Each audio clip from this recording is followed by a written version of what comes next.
Consider how electronic badges are documenting emerging forms of learning.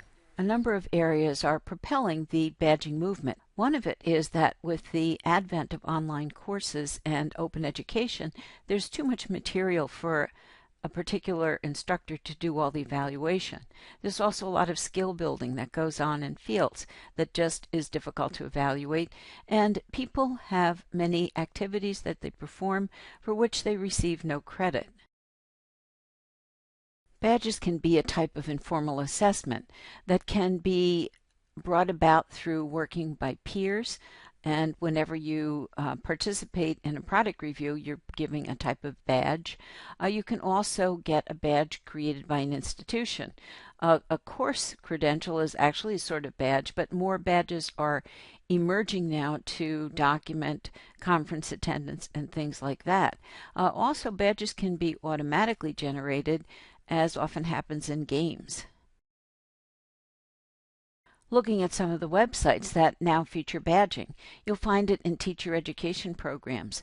You'll see in cases like this where badges can be given for being supportive members of the community. That's one type of badging system. You can also see in open colleges, like this one in Australia, where badges are being used in a variety of ways. One of them is to actually document the work that students do helping each other. This particular student got a hero badge and acknowledged how much work it really was. You'll see badges very often in the field of computer science. Here's one that Carnegie Mellon is developing to give credit for this fast-paced world of virtual robots. If you drill down through that particular system at Carnegie Mellon, you'll find that the badges are not accidental. There's a system that really helps you figure out why you would use badges.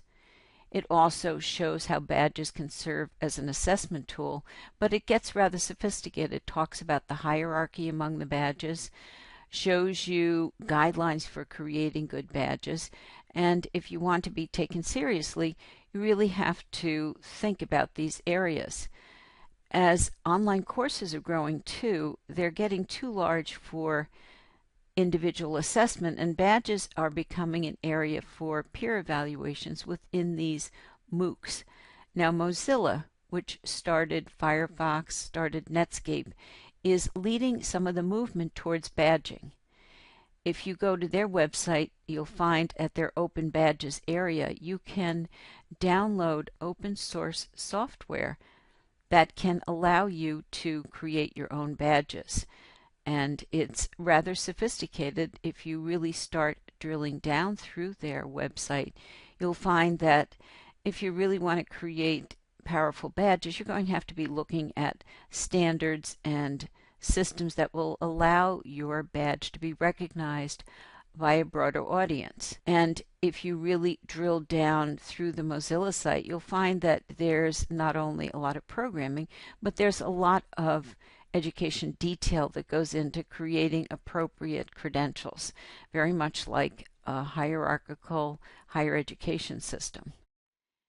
Badging, though, is coming out now through web-based environments where you can learn collectively.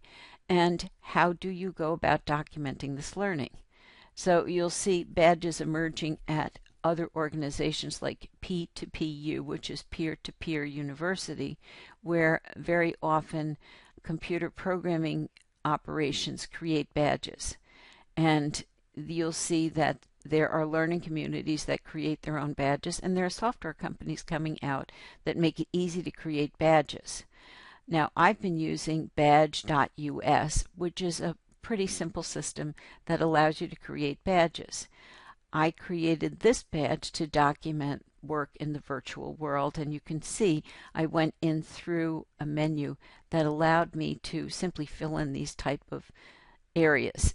Think outside the box and use badges to encourage the kind of behaviors you might want to motivate, such as getting students to start thinking the way they might need to within corporate settings. When you develop badges, ask, what's going to make it a good badge?